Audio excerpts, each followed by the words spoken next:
if you don't know where to look for them to start with in your own account, well, you're sort of flying blind. So I thought what I'd do is I'd jump in and I'd a bit of an overview of accounts when we do an audit on them. There's a lot that we do in the audits, but fundamentally these are the places that we will start to look. Just to make sure things are set up correctly.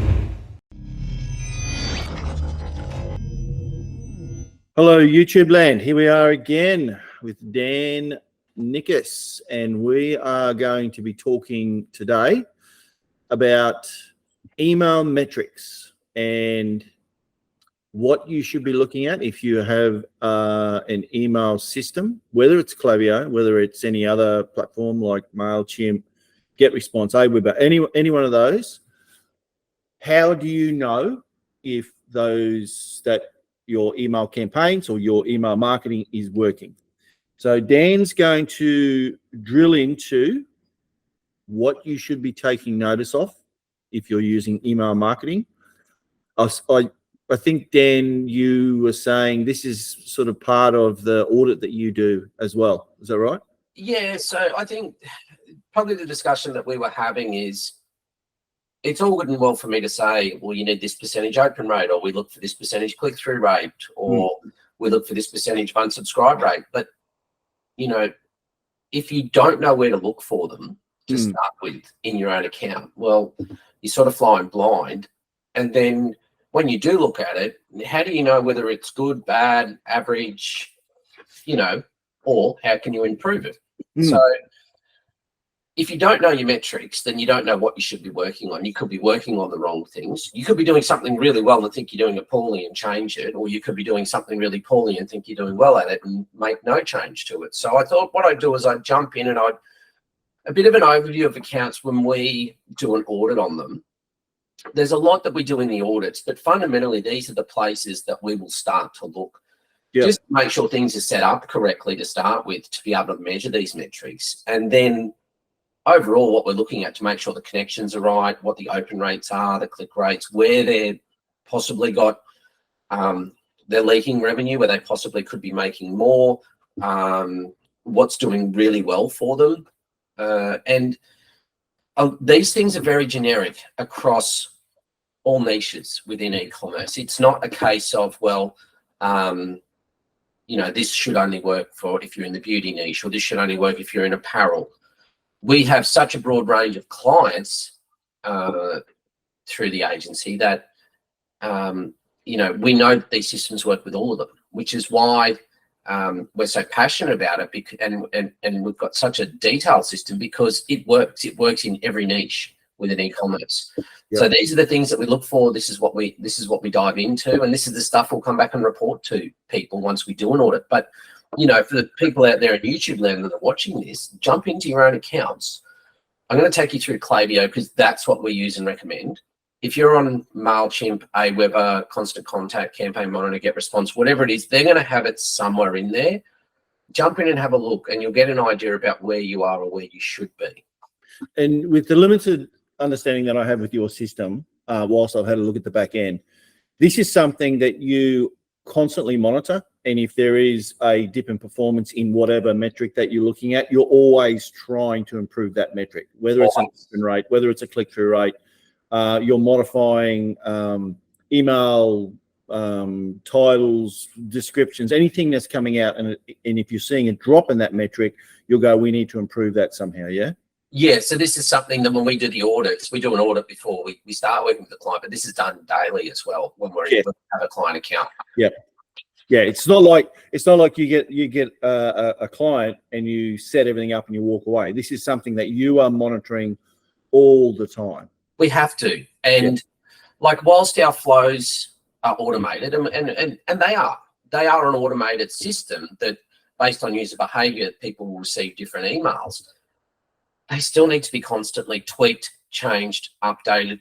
Even if it's the most perfect system and it's performing amazingly, at some stage, that whole system needs an overhaul because you can't keep sending out the same stuff month on month, year on year forever and a day. People are going to start seeing the same content. They become disengaged with it. We need to update things. Yep. But yeah, it can be everything from a subject line to preview text to the content of the email to where the call to actions are contained with the emails. It can even be split testing within flows. It's split testing campaigns. It's changing what audience that we send it to, what parameters people need to meet for us to put them into particular segments that we send these emails out to. And this is not just a set and forget process. Like, this is constantly being worked on all the time in the back end. Cool. Well, without further ado, take it away. All right. So probably the thing that, you know, the hook that we bring people in with is what is the percentage of revenue that you're generating as an overall of your gross for your e-commerce store? What percentage are you generating per month? Now, most people don't know, and they're surprised when we say, well, we recommend that you should be at around 30%. On average, all of our clients, if we collectively put them all together, we run the numbers, it's about 30% of the revenue that you generate gross it gets attributed to email marketing efforts that we put in. Yep. Some sit at 20, others, like this client, sit at nearly 44. So it's an average. Now, there's some factors that go into that, you know, it's going to depend on the industry, whether it's a one purchase only product, whether they've got repeat purchases, things like even how they generated their lists before we became involved. Some people have bought lists. Some people have got lists by running giveaways the wrong way. So it all depends on how we've got people into that list as to how engaged they are and what chance we have of converting them. So fundamentally, though, when we come in, the first thing we do is we come to the home and we look here. And the first thing I want to look at is, what is your percentage of total revenue? Now, the attribution with Klaviyo, the way that it picks it up, so you're going to have duplicate attribution across platforms. It's going to happen. But if we compare apples to apples, we go month on month with Klaviyo, we go, rightio, this is what it was last month in Klaviyo, this is what it is this month. It works on people that have opened and clicked the emails. So that's what the attribution is. They've had to have a touch point during that buying journey with email. So we look at this and we go, right, okay, the attributed revenue for this client who has a pretty healthy top line sits at 44%, nearly 44%, 43.89. That's above what we need to, or what we see as an average. It's really healthy. So we look at that and we go, excellent, we're on the right track. The next thing we look at is, rightio, where is the majority of their revenue coming from? Klaviyo split it up into campaigns and flows. And we can see here 71% of the revenue from the emails that's attributed to Klaviyo is coming from campaigns, and 28% is coming from flows. So that's the top line where we look at. There's no right or wrong balance here. This will come down to the type of product, the industry, how often a company sends or a brand sends campaigns. This brand sends about 4 times a week. Campaigns are very heavy. They have a lot of new products coming out. They get a lot through their campaigns. Their flows, not to be sneezed at, still generating nearly 150 grand for them in the back end, but they're not as profitable because we send out quite a lot of campaigns. Now, in saying that, that's not to say that the flows aren't a larger percentage of the revenue isn't because of the flows. This is another way that we need to look at the attribution with Klaviyo, is it works on last click, last touch point. So if we've got a brand that's sending, 4, 5, 6 emails a week via campaigns, the last touch point more often than not is going to be from a campaign.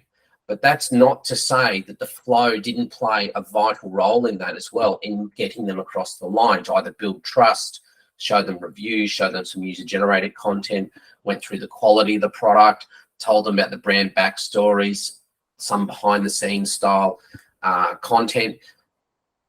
All it means, though, is the last thing they touched was a campaign.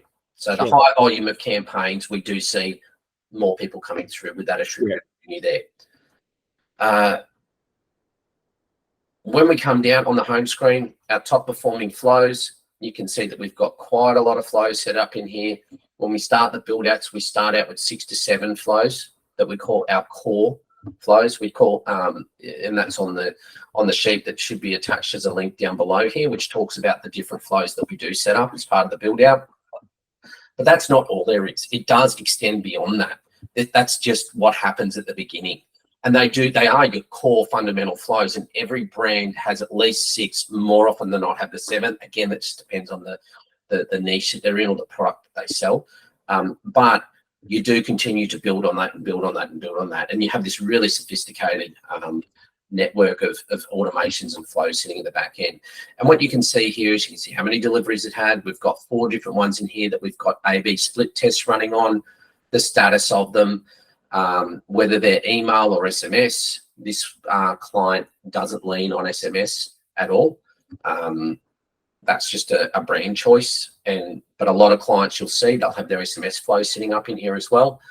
How many deliveries, how many products have ordered, amount of dollars per recipient that we send out to, and then a percentage change. This is a 30-day period that we're looking at.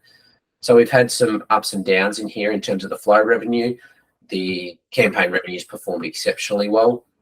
And we can see our most recent campaigns here. This goes back to the 27th of March. We got some campaigns that have run at smaller levels, some that have run at much bigger levels, $60,000 from this campaign, $268,000 from this campaign here. So there's a lot that can be done with the campaigns. Like I said, though, this is the last touch point. It is a flow that potentially has also contributed to this process. So how do we know when we're looking at it, and we look here at the open rates and the click rates, how do we know if these are healthy or not? Well, Klaviyo has some really good data on the back end, and I'm going to show you how to set it up properly so that, or how we check to see if it's set up properly to make sure that it's comparing your industry to a similar industry, your brand to a similar brand that's out there. And the good thing with Klaviyo is that I was doing some research with it the other day. In the US, there's 150 odd thousand stores built on Shopify. Of that, 80% of them have Klaviyo connected. So we're talking about a really large section of them there that are connected to Klaviyo. And that's why we use and recommend it, because it is the industry leader when it comes to e-commerce, email marketing. But how do we know whether let's say here, a 36.83% open rate and a 2.76% click rate is good? I don't know. Do you know? Nope. Nope. And I couldn't tell you in this industry if that's good, bad, and different. I've got an idea because I live in this space every day, and I know where it should be. And I know definitely a nearly 62% open rate and a 15% click rate that generates $60,000 in sale. I'd take that every day of the week. Mm-hmm. But how do you know as a brand owner whether your brand is performing in line with similar brands? The thing is, to start with, is that you need to set it up in the back end. So you need to tell Klaviyo what industry you're in, what's your niche, so it can compare you to other similar based brands. So when you come in here into settings down the bottom here, and when you come into settings, the first thing you click on is account, organization. And just come down to the bottom, there's an industry information section. That is the best place to start. Okay, so this one's an e-commerce in sporting goods. There is a lot in there. Try and be as specific as you can, because what it's going to do is it's going to compare you to other people in that industry that are similar to you. So that way you know whether you're performing where you need to be performing. We can have a look at all the other settings in here, but fundamentally what I wanted to show you in here was the industry information. This is where we're picking up whether, where you're telling Klaviyo your industry is, what your brand does. When we have a look here, we can come across into deliverability. And this is now going to tell us, based on our previous 30 days, what we're doing well, what we're not doing that well. And this gives you a rating out of 100. And this is telling us that our score is good. It's telling us what we're doing well. And this is where it's important that we have the information in there telling Klaviyo what industry we're in.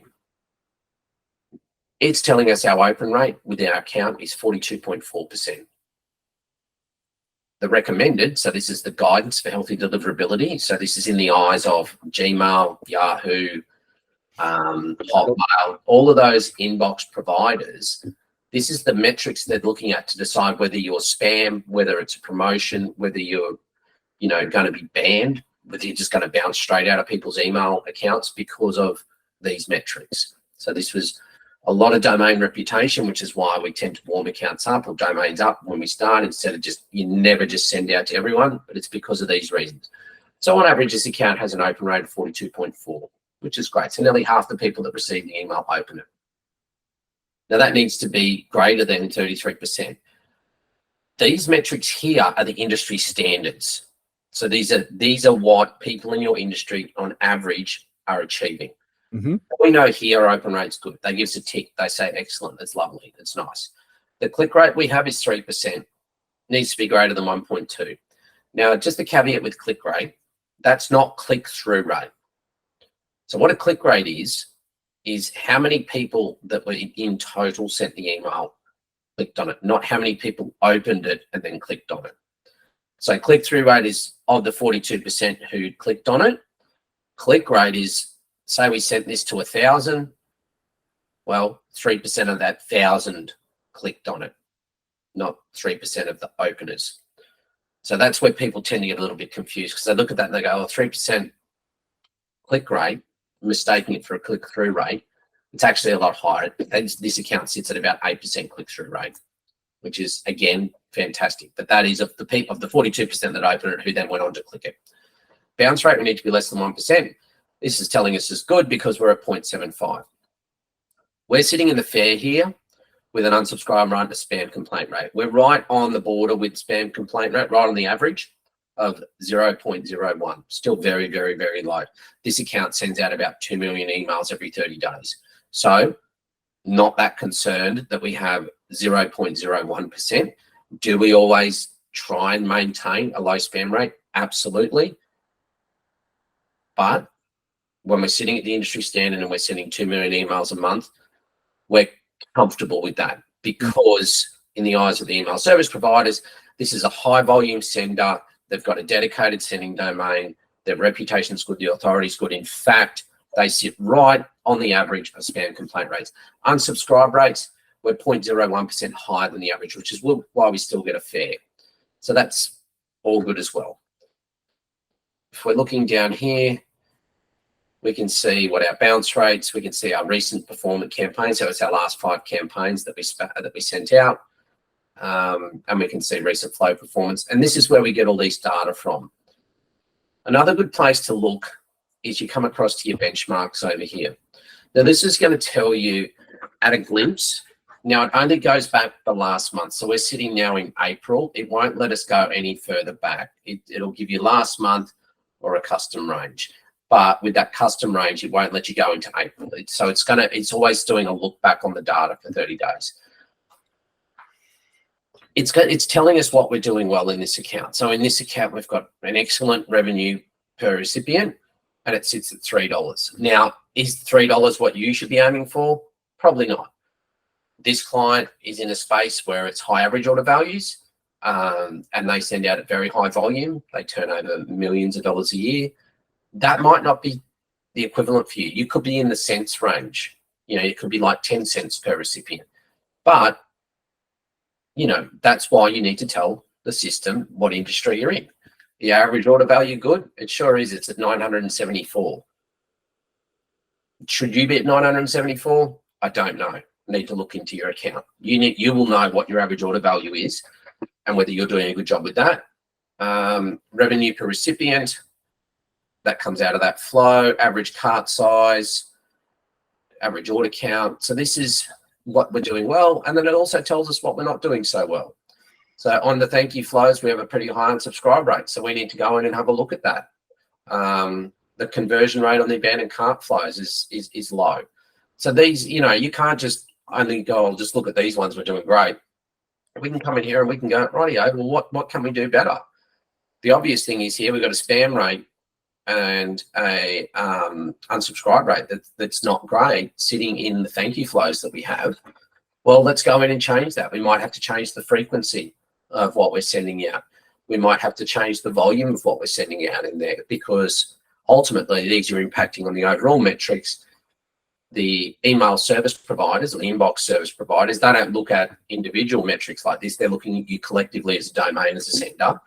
You need to, these are impacting on that. We need to adjust it. And that could be how we get that rate down here of 0.31% unsubscribe rate, or the 0.01% spam rate.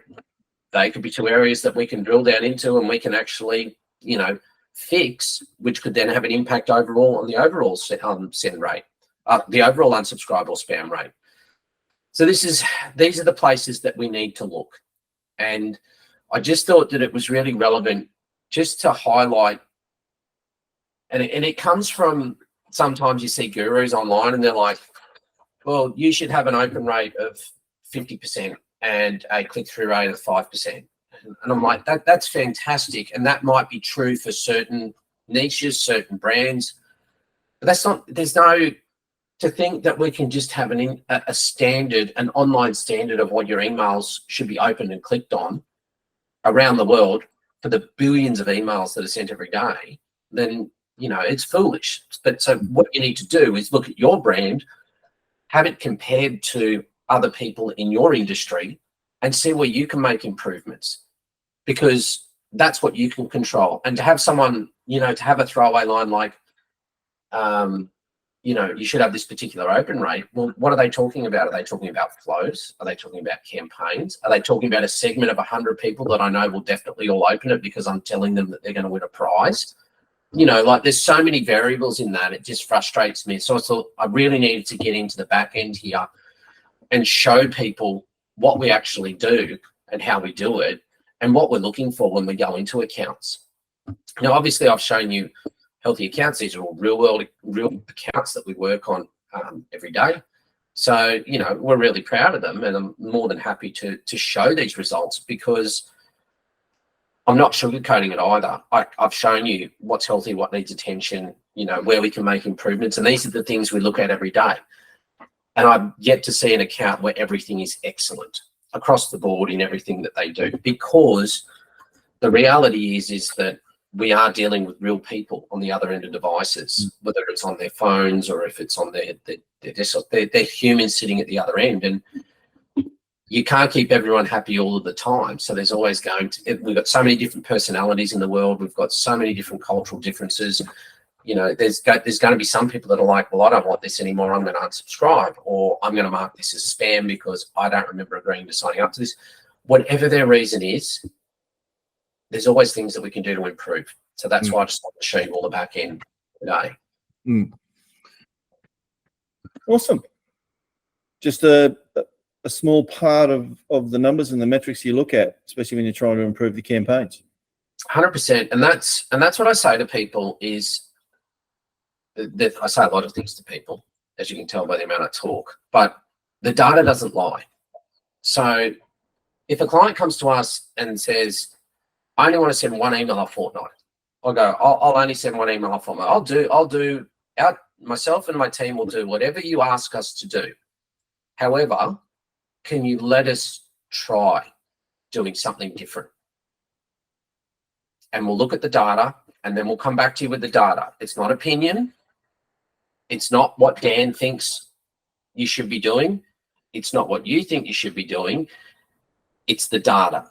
And what is the data a representation of? It's a representation of your entire user base is giving you signals to say whether they like or don't like something, whether they want to have emails delivered to them at this frequency, whether they like this content, whether they don't like this content.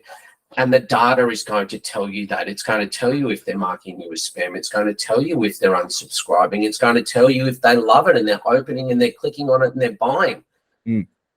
We can't treat the users the same way that you want to be treated yourself 100% of the time, because we've got some databases that have hundreds and hundreds of thousands of people on it. And we've got so many different personalities in there yes, we all share some similar interests. That's why we're on this particular database. But to think that, Glenn, because you want to receive 2 emails a week only, that is now the rule that applies to the other 300,000 people in the database is a little bit silly. The better way is we will do your way, but can we try this other way? If you say no, cool, we'll do whatever you want, but we'll recommend or not recommend certain things at the same time, and we let the data tell us what's going on. Very insightful, Dan. Very insightful. Thank you. Well, it's going to be a short one today. We just wanted to touch on those metrics. Next week, we'll be exploring another topic. What that is, stay tuned and you'll find out. Tune in to find out. Tune in to find out. It's All right, mate. Yes. Thanks again for your time. Appreciate it. For anyone who's interested in finding out more about the Klaviyo Facebook, Google Ads, Ubutte Flash system that we call it, make sure you reach out to us. We can do an audit. Dan does audits all the time on Klaviyo and Facebook. And until next time, thank you for watching. Talk to you all next time. See you guys. See ya.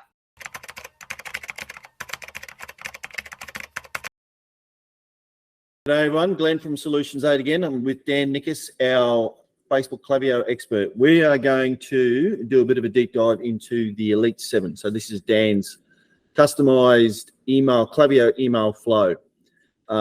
He's got a case study of a client that he's been managing for 3 years?